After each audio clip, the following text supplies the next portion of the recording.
For all the men who want a candle, but don't want to be a girl. Nope, he's dead. Gwyneth Paltrow's vagina? I mean, he's having to shit off the side of a boat. Let's go eat a sewer rat. Sushi jackknife. Sushi jackknife. Sushi jackknife. Sushi jackknife. Sushi jackknife. Sushi jackknife. Sushi jackknife. Sushi jackknife. Sushi jackknife. Sushi jackknife. So let me know if you start to smell bacon at any point during the show, because that is a candle made entirely of bacon fat. What a perfectly normal thing for you to have in your basement. I know, and I made it myself. You made the bacon yourself? I did. Or the candle yourself? Both of those. Wow. Both of those. You're a regular Martha Stewart. I know. I felt like such a like a, like hillbilly, a woodsman. Yeah. A real DIY kind of guy. Yeah. I don't know. That's just what happened. So you're bragging about making this candle. I'm not bragging. No, I mean, it's kind of bragging. I'm happy about it. And the process of making the candle was eating a lot of bacon. You ate bacon, and then dumped a bunch of fat into a jar. That's correct. And put a wick in it. Yeah, and so then I had to wait, until I had done enough, because that's easily like 4 bacon sessions right there. Welcome to Sushi Jackknife. Not if you're Justin. You can do it in one session. It's not a huge candle. Just for the listeners, it's not a huge candle. It's no more than a gallon. It's. I think that's an 8-ounce jar, and it's not to the top. It's. But it got to a point where it was like 75% there, and I was like, damn it, I really need to finish this. So I just went and bought a pack of bacon. I was like, we're having bacon today. Here we go. And when you say we, me, you mostly. mean you ate the bacon Mostly and everyone else watched you? Kind of, yeah. That's sort of what happened. How are you, Nathan? I'm fine. Yeah? Yeah, I'm here. You are here. Yeah, it's recording day. Recording day. I arrived. We both made it here. Same time, same place, same sushi channel. Your neighbor, by the way. Which one? Across the street. Oh, when I was driving in, was ahead of me. Yes. In their weird boxy SUV thing. They do have one of those, yeah. It's very boxy. It's extremely boxy. And they did the thing that I don't understand, where they drove past their driveway. Right. And then proceeded to do like a 25-point turn to back into their driveway. I have a thing against people who back into parking spots. Oh, me too. Do you? Well, here's the thing. I don't care if you're good at it. Yeah, sure. But 1 in 30 people who back into parking spots are good at it. And everyone else, they just take 45 minutes to back into the parking spot. That's true. That is true. My qualm is I just don't understand the reasoning. Like, before we get a bunch of angry tweets, or if we start just a whole war over this. Is this a sensitive? Okay. It is. Okay. Okay, well, I'll give you the backstory here. Many moons ago, when I was blogging. Oh, I remember this. Yes, I wrote a whole thing about how ridiculous it is to back into parking spots. Right.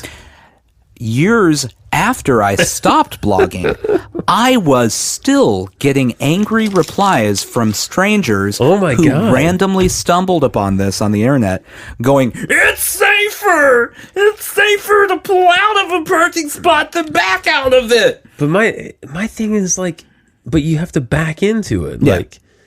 Like, isn't it the same?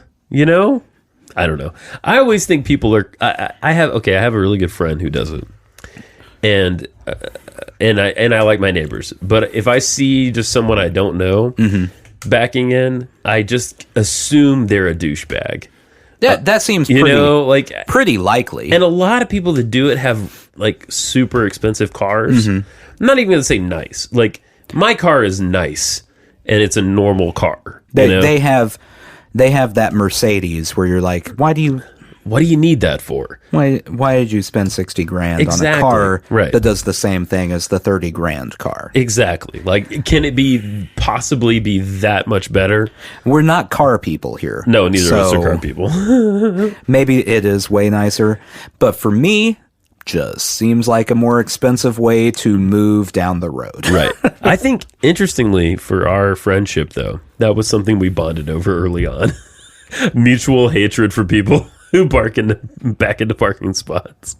Also, like, cars don't matter to us. I think that's another thing we have in common, Nathan. Oh, yeah.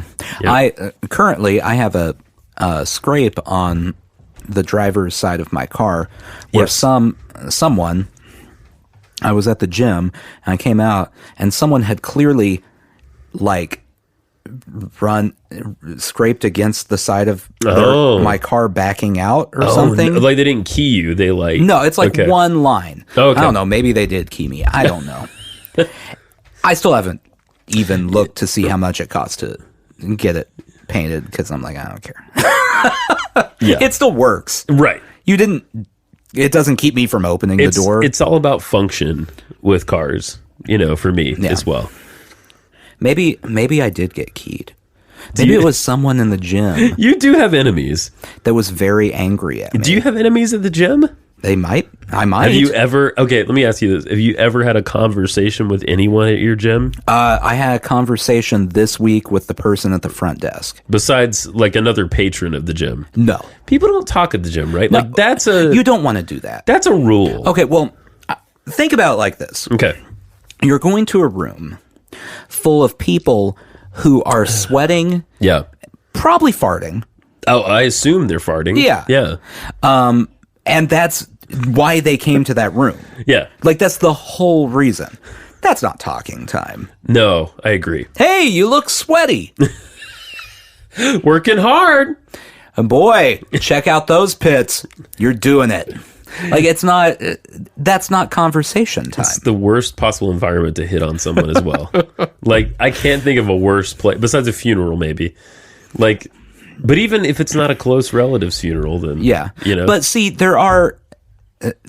I think people must find people at the gym all the time. You think so? Yeah, because there's a group I affectionately call the gym hussies. Oh yeah. I know what you're saying. Who go? It's ladies who go in full makeup. Yeah, and are less working out and more just like presenting themselves around, and guys do it too. Oh sure. I just have less of a kind name for them because they're just douchebags. Yeah. But like they all back into parking spots. Yeah. Like there's one lady at my gym that comes in and full makeup, her hair is pulled back, but like the way where it's like, yeah, look, I did my hair, and then she just does squats for an hour. She's just doing squats. Someone look at my butt. Yeah, like she's not sweating. She doesn't do anything cardio. To sweat. It's the same as the guys that go over there and just one weight, one dumbbell. Look how much I'm lifting. Yeah. Isn't this impressive? Look at my reps. Yeah. So just stop it. The gym's a big it's just a big fuck show, isn't it? Like. Sometimes, except for normal people. Well, it's two groups. Yeah, it's those people who are already fit. Yeah, and the people in my group that are like, I'm sweating and farting. Yeah. Please leave me alone. Yeah, anytime I've never been a consistent gym person, but my whole deal is just like, please don't look at me. Yeah, please don't look at me. Mm-hmm. I feel like I might as well be walking in there like bare-assed. As self-conscious as I feel. Do that. Okay. But I mean, it's just because that's the only way to make sure no one gets in front of you for machines. Bare ass Tuesdays. Yeah. You walk around the gym naked. No one tries to take a machine from you. They're just like, just let that guy. Oh, I hope he wipes it down. Please don't. Or not? Maybe not even bare ass, but just like a male thong. Mm-hmm. I almost feel like that would be worse. Almost. It's that's almost more embarrassing. Because you're sort of presenting. Yeah. At that like the point. other way, it's like that person is a crazy person. Yeah. But with the thong, it's like there was thought that went into this. Oh yeah. There was planning. This was a plan. He went to the store and bought that, then brought it here and changed into it. Yeah. Yeah. The thing about a male thong, there's so much risk involved there. Yeah. Of, all of your business flopping out, at any given time. Well, I think that's the sign of a good underwear, right? That it holds it in? No, that there's a risk of things falling out. Like that's part of the goal of a male thong? Yeah. That makes sense. I don't know. I'm not in that lifestyle. No, I don't think I would look good I don't in even that. know where you'd buy that. Well, the internet has many things, but... Well, I mean, if you were to go to a store, I'm not going to go to Target and walk in. No, they don't have those there. I'm pretty sure they don't have those. No. I mean, if they do, it's in a section I don't go in. It's that dark corner of Target. Mm-hmm. There's one in every Target. There's a lot of mustachioed guys over there. Just hanging out. Mm-hmm. Yeah. It's just where they go. That's where they go. Yeah, you have to be a very specific person to want to buy a male thong, I feel like. I think so. And it's not the garment so much. It's just there's an attitude that comes with that particular garment. I agree. It's not like a woman wearing a thong. Like that's just kind of normal. I mean, women do it for practical reasons. What are the practical reasons? Like, I don't want to have a panty line while I'm wearing these pants. Right. Like things like that. Yeah. That's part of the reason they exist. Sure. Guys don't, we don't have pants where that's a problem. That's true. Yeah. Generally, no. I mean, if you do, you're wearing different pants than most guys. Yeah. But, I mean, typically our pants are thicker and looser. So. Indeed. Which is like that's a weird sexist thing too. It's like, no, you have thin pants. That's true. Is it worse or better though? Because they might be more comfortable. They might be. They do have like stretchier fabrics generally. Yeah. Ours are very rigid, unless it's cotton. Yeah, or everyone with their new flex jeans. Oh yeah, the flex jeans. Oh, they flex. Yeah, they give a little. Yeah. That 4% Lycra does something. Imagine if they bumped it up to 5. Oh my God. I'd be doing squats everywhere I go in those jeans. You could use them to like launch mangoes into outer space. Okay. Which is what I look for in a pair of pants. And a thong. So. Every time Nathan goes pants shopping, he's got a bowl of fruit. 5 feet? That's not going to enough. work. The people at Kohl's fucking hate you. I feel like at Kohl's, that's probably something they've dealt with. Oh, I imagine. That's a weird fucking store, man. Oh, it's so confusing. It's a strange. I feel like it's where I feel like that's where all the clothes that are made in sweatshops end up. They all end up at Kohl's. No, all the clothes that are made in sweatshops that other stores don't really want. That's it. It's like the clothes that are made in sweatshops that Macy's passed on. Yeah. And JCPenney and Dillard's passed on. Is Dillard's still a thing? I think so. And they just work their way down, and they're like, fine. Take it. Kohl's. And there's always these weird brands that you've never heard of before. But they present them like they're actual brands. Right. Yeah. Right. Exactly. They put up a big display of their brand by Enrique Iglesias, and you're like, what? That's real. Oh, I know. I think I saw that there. Oh, I know. Yeah. It's everyone's been walking around going, I don't know, if I just had a shirt that had the Enrique Iglesias seal of approval, I think I'd be able to ace this job interview. Like my life would be better. My life would be improved. I'd really like to talk to that girl, but I just don't have that Iglesias confidence. I will say, for all the like crossover Latin pop stars, he is my favorite. I would take him over Ricky Martin any day. No. I mean, he can sing his tail off. Yeah. What was I mean, he- I don't really have a firm opinion because as far as Latin crossover pop artists go, Right. it is Ricky Martin and Enrique Iglesias that I can think of, and that's it. Who else is that? I can't remember another one. Mark Anthony. That's He's one. That might be the one I'm thinking of, actually. I can't think of anything he No, sang. this is Enrique Iglesias, right? Iglesias. He did Bailamos. That's a handsome man right there, I will say that. Mark Anthony is the one I'm thinking of, yeah. Mark. The main thing I remember about him is he always looks like he has never eaten. That's true, yeah. He's got that... That emaciated look that all the ladies are going for. That's correct. That poor bastard. Somebody get him a sandwich stat. Yeah, I can't name one song he ever sang. I Ricky Martin can't either, but I'm limited to like the 3 that were on the radio that aren't good. True. That's true. Oh, there was this one. I always like this one. Leave me all alone. Is that Enrique? That's Mark Anthony. That's Mark Anthony. It's gonna take me there. I always like this one. What you feeling? 'Cause I need to. Okay, I know know this song. Yeah, it's a good When one. I worked love at a that song. Mexican restaurant Oh, in yeah. high school and Yeah. college, let me tell you, that came on every hour and a half. I might download that shit. I really like that tune. The entire playlist was an hour and a half. Oh no. Do you know how many times I Girl, heard you Rob Thomas and Carlos Santana? Oh, you poor bastard. Let me tell you, poor every hour and a son half. of a bitch. Quick check-in. Do you smell bacon?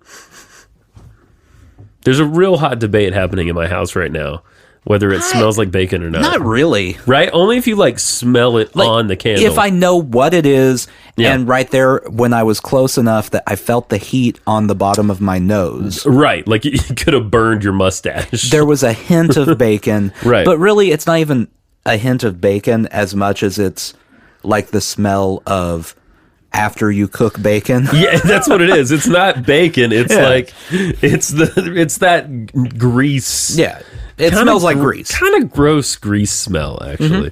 Yeah, but I don't really think it smells. I'm about 3 feet away from it, and I don't really smell anything. I think that, I mean, it's just grease smell. You should just start calling it your McDonald's old deep fryer candle. Oh, we could do something with this, don't you think? Just go around collecting everybody's bacon grease, and we can make, Mandles or whatever, For all the men who want a candle, but don't want to be a girl. That's right. Mandles. Speaking of candles. Okay, really? Yes. That's a segue? Yes. Amazing. I don't know how familiar you are with Gwyneth Paltrow.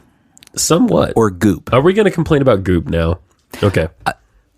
I mean, it's probably going to morph into a complaint about Goop. Okay. And I will say Goop is the dumbest thing I've ever heard of.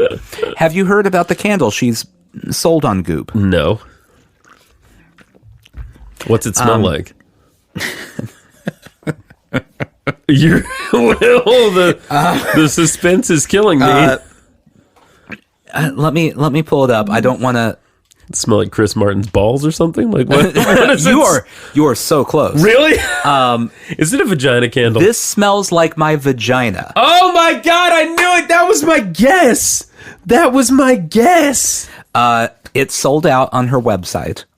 That's the name of the her candle. Vagina candle sold out. Actually, that's kind of awesome. It's now up on eBay for $250. Holy shit! And the label on it just says this smells like my vagina.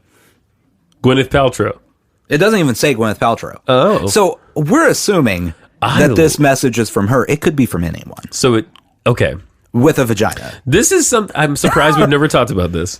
Gwyneth Paltrow's vagina? Or just the smell of vaginas in general? I mean, it's a nice smell. I enjoy it. Would you want a candle scented like I it? don't know that I want a candle based on any body odor, frankly. I mean, I don't. I mean, I would just walk around being... Regardless of body part or gender, I don't think it's a great candle choice. I feel like the one possible side effect is I'd just be like, why am I aroused? What happened? What's happening? You know what? I bet it smells like old sex. You know that smell? Like, you ever walk in a room, I don't know, a hotel room maybe. I'm just hoping it smells like soap. Me too. Most candles do. She went to not to the candle store at the mall. Yeah. And found their soap scented candle and just slapped that label on it. Yeah. And the joke is, I wash myself, you dirty pervs. Yeah. It might actually be okay. First of all, I think this is awesome. I really like this. I think if it's a joke, it's even more awesome. If it's not a joke, I think it's fucking great. It's a power move. It's a total power move. It's just bizarre. Yeah. It's bizarre, but I mean, it's, she's all the stuff on this website is bizarre. She's a celebrity. I mean, my one thought though, Nathan, is like, if it's intended to smell like her vagina or a vagina, let's say her vagina, then like, what's the process? Do people have to just stand there and like check, like, okay, candle, yeah, all right, Gwyneth. Like, yeah, back in AB. Well, you have to test the product, yes. Right. I mean, you're not going to... It's Goop. It's not some rinky dink. No, this is for real. This is no Kohl's. Yeah. I mean, if it was Kohl's, it would be an Enrique Iglesias vagina candle, which is just confusing. How much worse is it if it instead of it being called... Excuse me. Instead of it being called, this smells like my vagina. This smells like a vagina.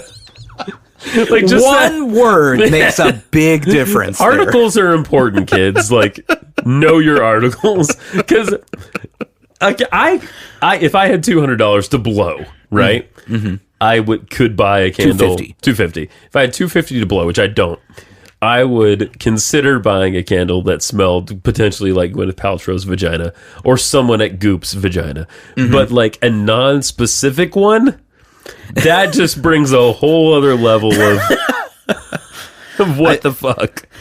And I feel like if you buy that candle, you're 100% creepier than you are if you buy the Goop candle. Yeah. Is Gwyneth Paltrow. Right. Maybe. I wonder if it smells like flowers. So I think what we should do... Floral soap. Yeah. That's what... I'm telling you, it's just going to smell like soap. Oh, it should. I mean, you've seen her. She's a clean person. She's very clean. I bet you she takes 4 showers a day. I wouldn't be surprised. Yeah. She's very bathed. A shower after every meal. Yeah. Yeah. And 1 in the morning. You know how dentists say you should brush your teeth 3 times a day? That's correct. She has a shower schedule for that. It's a lot of water. And she's rich enough that she probably just has someone come in and just loofah her down because she can't do that. Give her a scrub. I'm just so tired from this. Loofah boy, come here. I'm sick of being married to Robert Downey Jr. in movies, I've always liked her, P.S. But here's the thing. So I feel like our only possible response to this is a candle that is called "This Smells Like a Dick." Like, that's it. I'm gonna put you in charge of that one. Just non-specific. Like, this candle smells like a dick. First off, you're already the candle master here. Right? I am. Well, we could just market. You just need to scent your bacon fat. I think we just slap a label on this and call it done. Yeah, I guess that's true. The power of suggestion. The thing is, who's really going to call you on it? Like, is anyone going to buy the candle and sniff it and go, wait a second? And my candle products are 100% natural and much less expensive. That's a $5 candle right there. And can be used to season your cast iron. And we'll donate the bacon, because we're just going to have to start cooking bacon like it's no fucking tomorrow. Yeah. We'll donate that to like a homeless shelter. It's a fucking Tom's company all of a sudden. We're ethical capitalism here. I mean, as much bacon as you would need to make, you'd just be swinging by the homeless shelter, throwing trash bags of bacon at people. It's the kind of thing you make for yourself. I don't think there's commercial viability here. No. There's probably some farmer's market in Portland. It seems like a Portland product. Sure. Where there's a guy with a handlebar mustache that he's curled up the ends of that he sells bacon candles. Yeah. Vegan bacon candles. Yeah. Oh, yeah. Oh, he probably would get run out of the farmer's market for bacon candles, actually. That's it. Oh, boy. You want to talk about drugs? Like Tylenol? No. Meth? No. Okay, so somewhere in between Tylenol and meth. Go. All right, thank you. So I kind of fell down a hole on Vice this week, and which does happen. It's a very, they can be annoying, but also who puts content out like that? Honestly, like they put out some crazy shit. I feel like it's pretty obvious how much programming they have available to them, because they're kind of just like, oh, you want to get high and look at that for a little bit? You get a show. That's it. So have you ever seen the guy that Hamilton? What's Hamilton Morris? No. Okay, so he had a show called Hamilton's Pharmacopeia, and so the shtick of the show, and it's been on for a while. Like you can find some of it on YouTube for free. Some of it's just clips, but the premise is he hears about some drug that he's never done, and he goes and does the drug. Right? Sounds like a good way to die. Yeah. So the first episode, he goes to the fucking rainforest, takes a boat ride for like 3 days on the Amazon, and does frog poison. Okay. Frog poison. The process of which involves catching a tree frog, stringing it up by its arms and legs, so it's sort of crucified. It's not dead or anything. And then they have to jab it with a sharpened stick in the side till it starts producing the poison off its back. They scrape said poison off of its back. It's sort of a jelly. Then, having collected it, I know it's a whole process. This sounds ridiculous. Really complex, right? Like, having collected it, they light another stick on fire and burn you with it. And then they rub the poisonous jelly into the burn, resulting in a high that lasts for hours and hours. And mostly it seemed like he just felt sick, like really fucking sick the whole time. So they do all that so they can feel miserable. I think that's what I gathered. Yeah, that's what I gathered. It does not sound worth it to me. No. However, I mean, they've been doing it forever, right? If you opened up a frog poison booth at Coachella, man, I think you'd have a bunch of kids vomiting in the middle of Megan Thee Stallion set. Hey, you want a bacon candle? It smells like a dick. I'm feeling pretty bad right now, but maybe later. Okay, thanks. So that's an episode. P.S. For anyone who's concerned, they let the frog go. They don't actually harm the frog, really. Yeah, that's the part of the story I was thinking was terrible. Yeah. Not just the whole thing. Yeah, it's a pretty bad. Imagine being him. And so, on top of going through the stupid process to get this, and then being miserable after you do the drug. I know. Having to fly there to do all this. Right. It's a whole long thing. I mean, he's having to shit off the side of a boat. They don't he's getting eaten alive by fucking mosquitoes. Not worth it. Yeah. So in other episodes, he goes and does other things. In one, he does I think it's a Mexican salvia ceremony where you eat these big ass leaves. And this one actually seemed really cool. Like, this is a psychedelic type thing. So this woman is facilitating the ceremony, and these huge green leaves, and they like intentionally withhold water like from you so that it intensifies the effect. And so he's just munching away on these fucking leaves, eating these big, his mouth is all green with leaf you know, and he just starts seeing this like beautiful light, you know, he's just having like this cool experience where he's just seeing this giant light. What led to all this though, before I got to Hamilton, who's actually a pretty smart cat. Like I heard him I listened to him. At first time I saw him, I was like, this guy's fucking annoying. But then that also is a staple for Vice. Vice, yeah. But as I think he got older and I watched him some more, I was like, oh, this guy actually like is very well informed. He knows his shit. The thing that led to it is another show that they're currently doing. It's called Kentucky Ayahuasca. Oh, Nathan, what a gem! Oh yeah. Have you heard about this at all? You have showed I talked me to you a clip about of it. We haven't talked about it on the show, though, No, have we? we have not. So I highly recommend it to anybody. It's super easy to make fun of. Very easy to make fun of. I watched 3 minutes of it with you. Yeah. And then spent the next 15 minutes making fun of it. Right. However, people really do, like normal people, really do seem to have transformative experiences this way. So ayahuasca, in case anyone doesn't know, is a brew of different shit from the rainforest, like leaves and bark, and I don't even know what all's in it. That's a good sign. Yeah. If you can name every ingredient that's in that, Yeah. you've probably spent a little bit too much time watching Vice. Yeah. Right. One of the active ingredients is DMT, right? Which you hear a lot about these days. Right. Which I guess exists in our bodies, and people smoke it and trip out for like 20 minutes hard, and then they come out of it and having these crazy psychedelic experiences. So anyway, that's in ayahuasca. And the people... So this guy... He loves to tell you how he used to be a bank robber. His name's Steve. And he was... I just really recommend it to anyone to watch it, you know?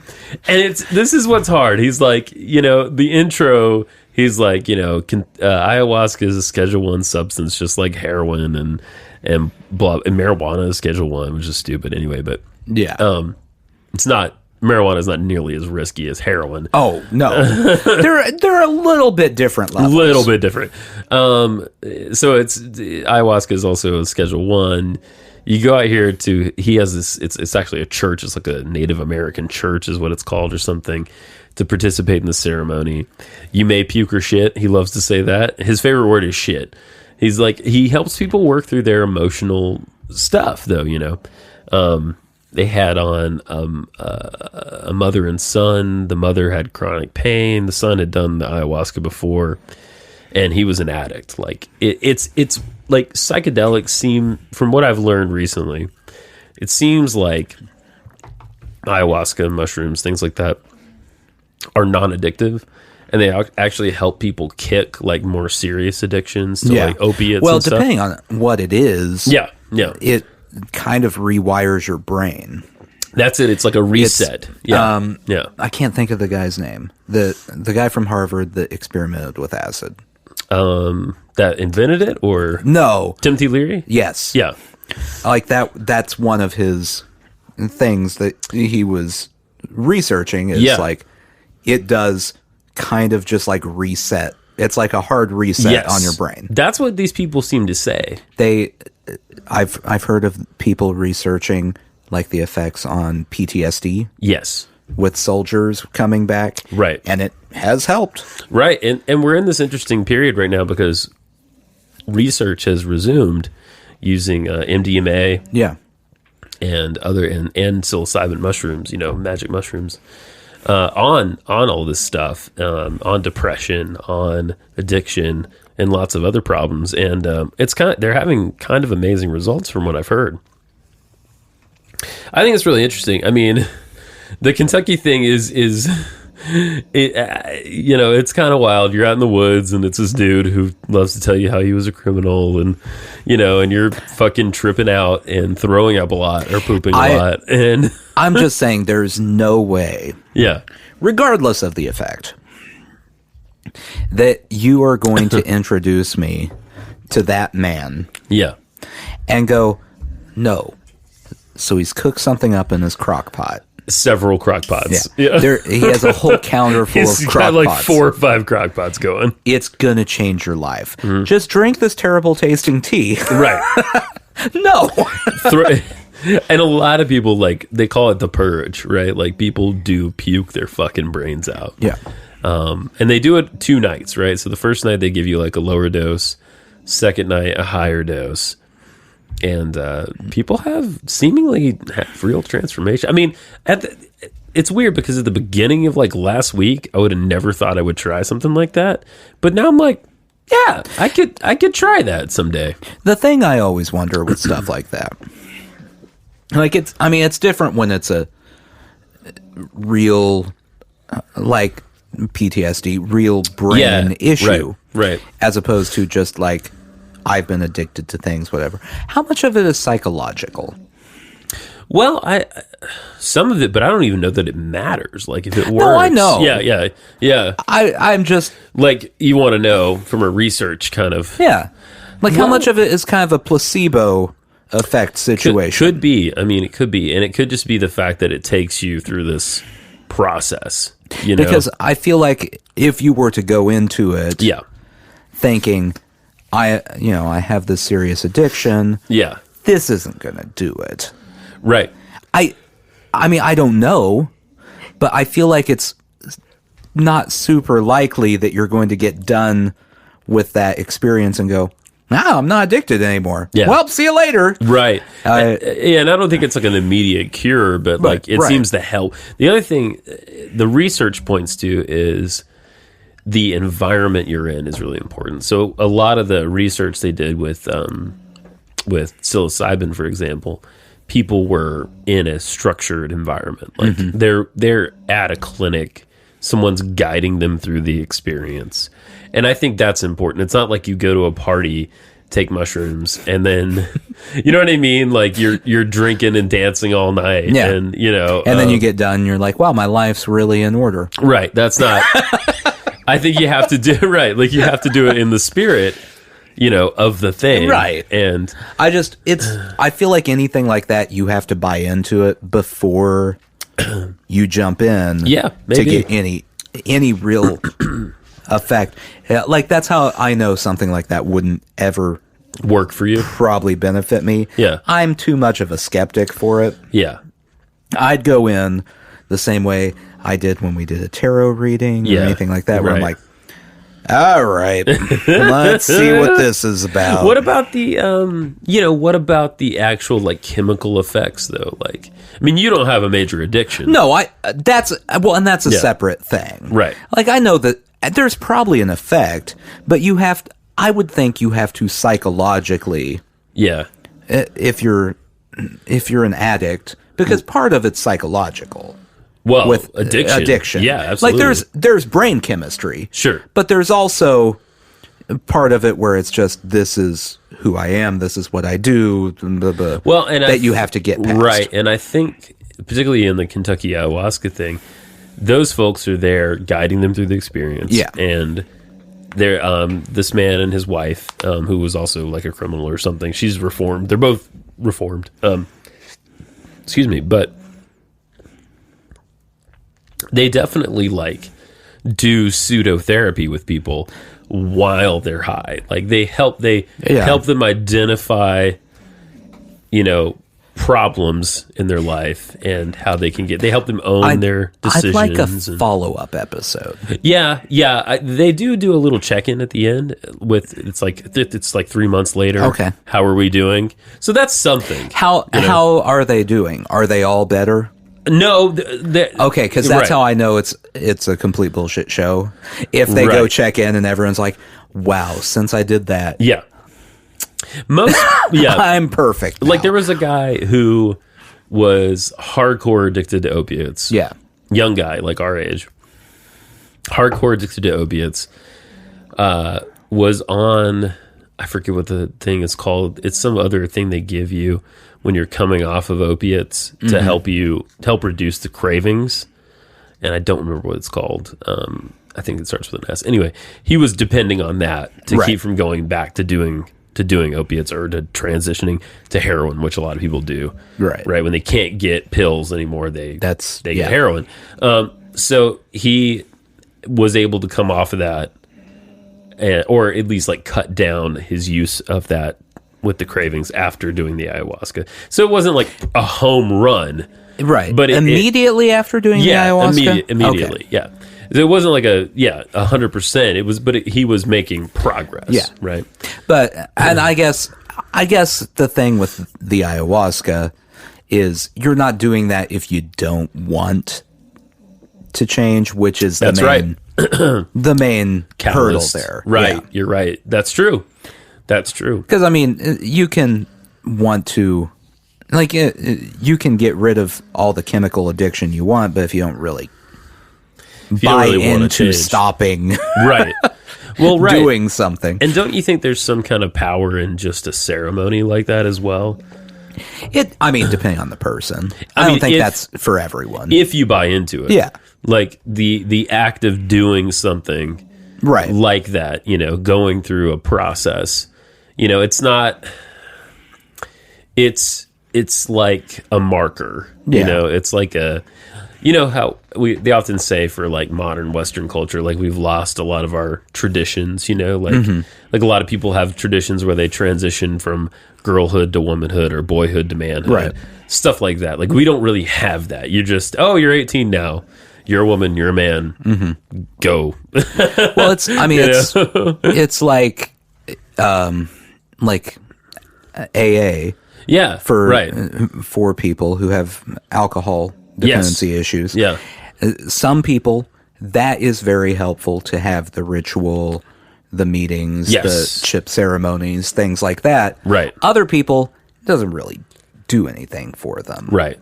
I mean, it just depends on your personality on that part of thing. Right. And like what your needs are. Right. Like, so I feel like people maybe I don't know all of it, but maybe people who benefit from something like AA, part of it is like, I didn't have a community before. Yeah. Now I have a community. I feel understood. Well, yeah. I mean, everyone needs support during situations like that. Right. But if you need like group support or you need to have, the ritualistic. Right. Like structured. I'm going here 3 times a week. Yeah. We're meeting in this basement of this church and there's bad coffee. Right. And I'm talking. And, that's beneficial. But that's not for everyone. No, it's not for everyone. Yeah. I mean, some people, that is a deterrent. Like, I mean, if I needed to go to AA or address a drinking problem, I guess, would be the proper way to say this, because I would not go to AA. Like, it would not work for me. Yeah. I would be dreading going and I'm going to have to talk to a bunch of people. Having one person, that's fine. Having a group of people, no. Yeah. Yeah, it's the group element for you that would be a turn it depends on the person. Right. No, I get that. Okay, another drug. Oh, boy. This one's really fucked up. This was not that same dude's show, not Hamilton's show, but just a standalone Vice episode about the what you've just fallen so down. Well, I do deep in the rabbit hole, don't I? I do. Oh, you do. I do. I have periods of time. This is part of my personality. I have periods where I fall hard into a subject area.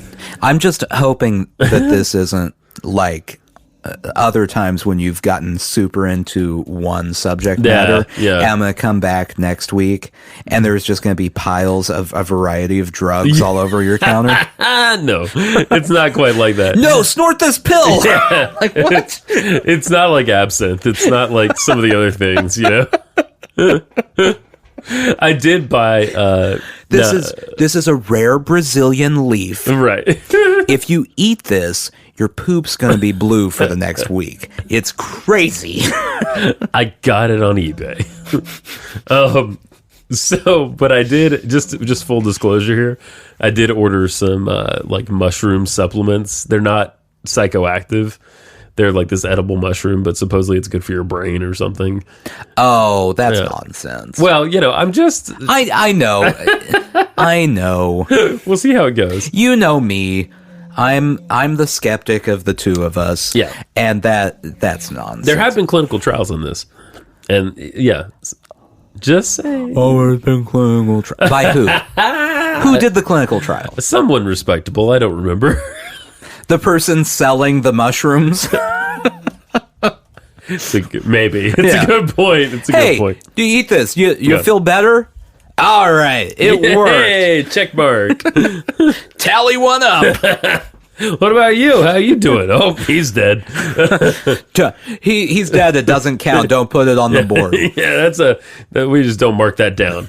That's not a positive or a negative. Our studies show that everyone that survived really enjoyed the experience. So the other crazy drug is this shit. Okay, Russia, right? Okay, well that's a good start. Yeah, I have been on a kick about Russia too for a while. Anyway, specifically Siberia. I've also been expecting to come over and just have bowls of borscht everywhere. It's not unfair. It's really not unfair. So it's this. Okay, so there's a huge heroin problem in Russia. Huge. And in this particular town they visited, 20% of the population is addicted to heroin.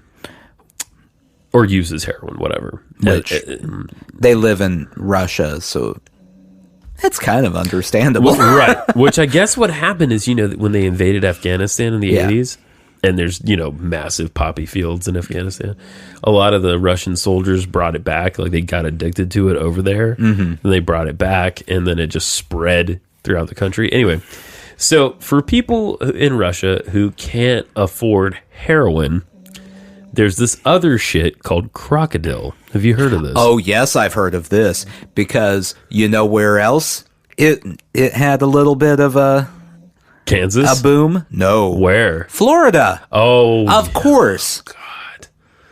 What? With the faces and the falling off of the limbs? Yeah. Yeah. So this shit, for anybody who hasn't, and it's called Krokodil, and I didn't think it had anything to do with crocodiles, except if you don't shoot it, the people shoot it up. If you don't shoot it up directly in your vein, you get it in the muscle or in the skin or whatever, it turns your skin and flesh into something that looks like crocodile flesh. Yeah. And then that shit falls off. Like, people are losing feet, it's legs. Such a cutesy name for it. Oh my God. And I don't even know what it's made of. It's some cocktail of stuff.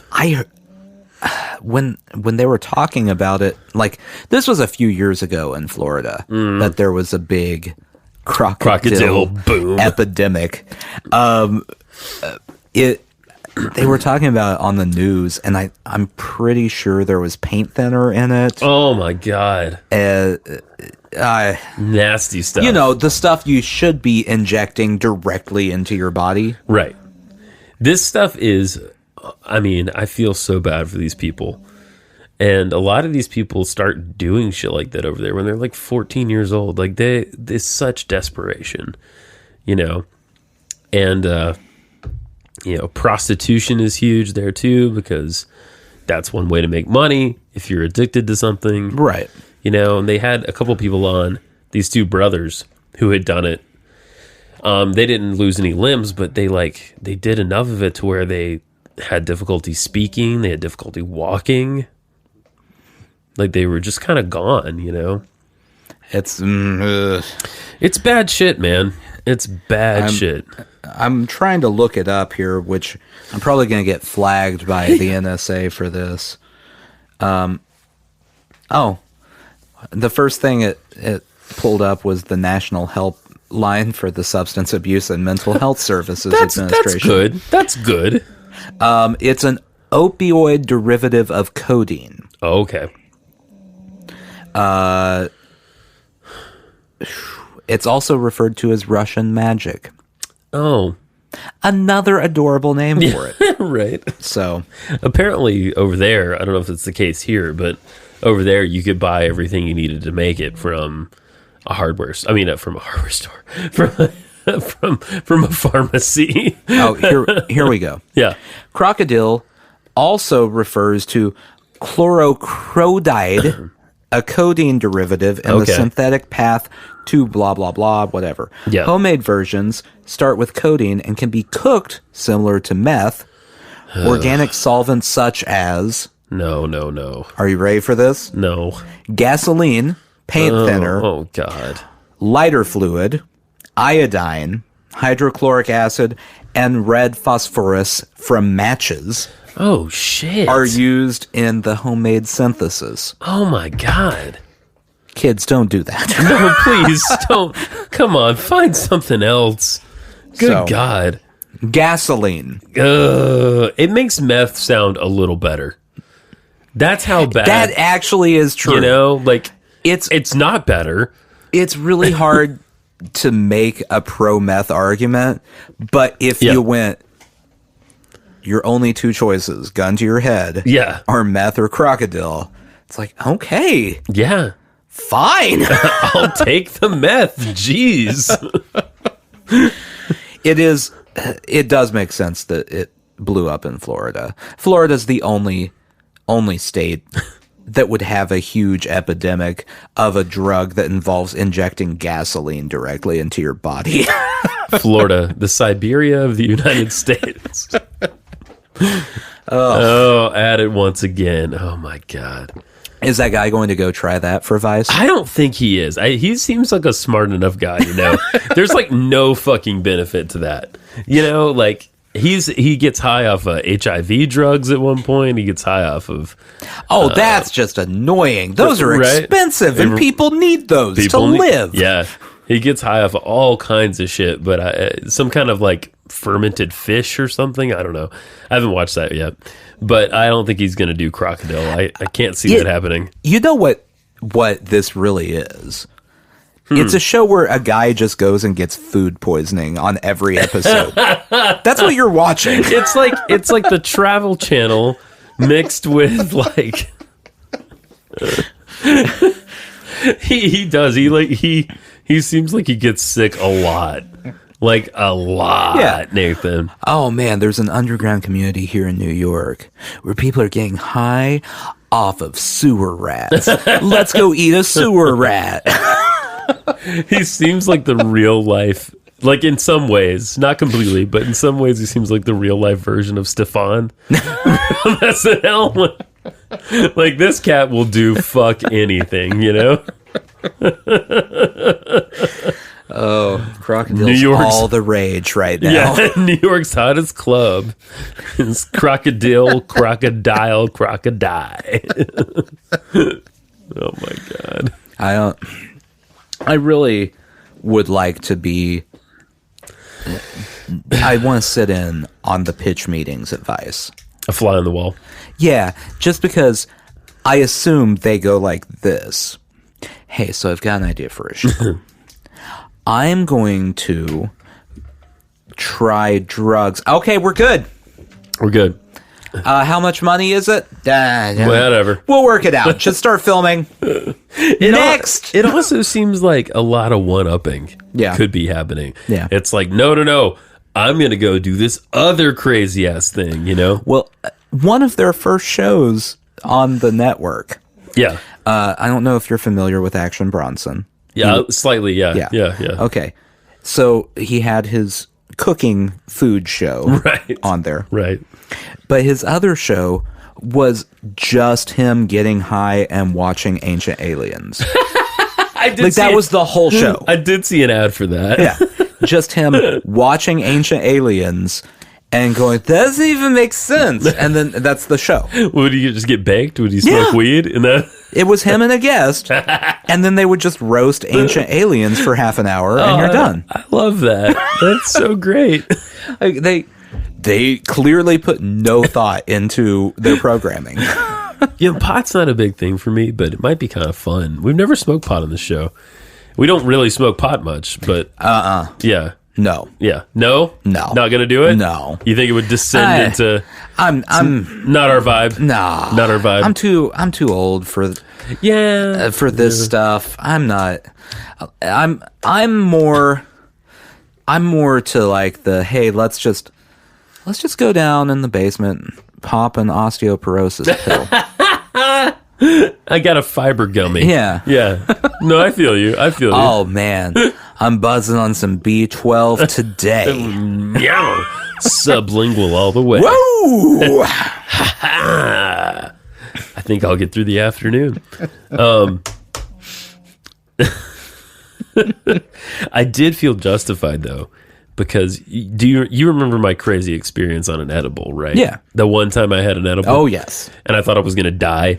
Go see episode 103 to hear about that. Really? You don't know that. You don't know that. I just listen to all of them. There's one of them. I don't remember when we talked about it. We talked about it at one point. At one point. I don't remember when, but so I felt justified because the more I'm learning, it's like a lot of people have experiences like that on edible marijuana. It's not just me. Like, it's not some weakness I have. It's like, it can be really fucking crazy. You know, oh, thanks, Nathan. Thanks a lot. They have a whole cooking show where they just cook pot food. And I don't know if you've watched it, but it just ends with everyone going, oh, wow, this is really good spaghetti. Seriously? Yeah. It's actually really interesting. Okay. I think it's on Vice, but it's a show. So these chefs have to cook food that's infused with marijuana. Okay. And so there's like a weird chemistry element to it where they are like, they'll be like, we're going to put this CBD oil in to counteract the effects of this that we're putting in. Okay. So it's very strange. Interesting. Yeah. Very interesting. Yeah. Because CBD is the part of the marijuana that keeps the what's the other one? THC. Yes. From just going crazy. From really fucking you up. Like, yeah. So it has a like a mitigating effect on the DHC. I mean, think about what CBD does. It mellows you out. Yeah. Yeah. It's the same thing. Like the THC is the psychoactive bit. And the CBD just kind of evens everything out. That's interesting. So they will be cooking hors d'oeuvres for this meal and going, so I'm going to put this powdered THC in this, and then we're going to put a drop of the CBD oil in this sauce to drizzle over it, because that will help counteract this, so that it's very strange. So that people don't rip their clothes off. I mean, I've watched a couple episodes and no one, had a full mental breakdown. So I think they did it right. Okay, good. They were successful. Yeah.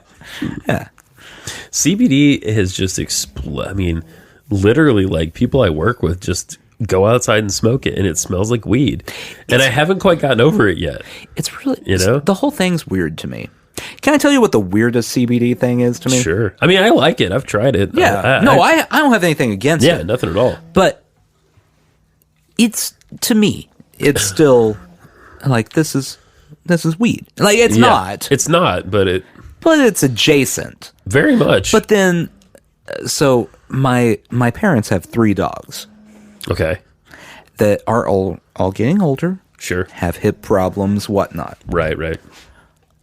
My very straight-laced conservative parents are like, yeah, no, we started giving the dogs CBD. And they said that, and I'm like, what? I don't know if I'm comfortable with this world where it's just a thing people casually give to dogs now. It's a thing. I bought some shit at at PetSmart. Yeah. To chill out the dog that had CBD in it. If you go to the mall, yeah, there is now a full kiosk in the middle of the mall that is just like, you want CBD lotion? Yeah. That's really going to help get rid of the ashiness on your knuckles. I don't know what you use it for. I do feel like the one thing that is a little annoying whenever something like this comes along is people tend to see it as a cure-all. Yeah. You know, and Yeah, people need to calm it down. Yeah, like I'm sure it's good for some things. Yeah. I don't know that it's good for everything. Well, if you want to see what CBD really is good for, look at the treatments that like ex-NFL players have done with CBD to help recover. Yeah. It's not I rubbed a balm on my sore knee and it went away. Right. It's like a full regimen of things that they're doing to help get them past some injuries. So Rob Gronkowski, he was a tight end for the Patriots. Thanks for explaining. The Patriots are in New England. Yeah. That's near Boston.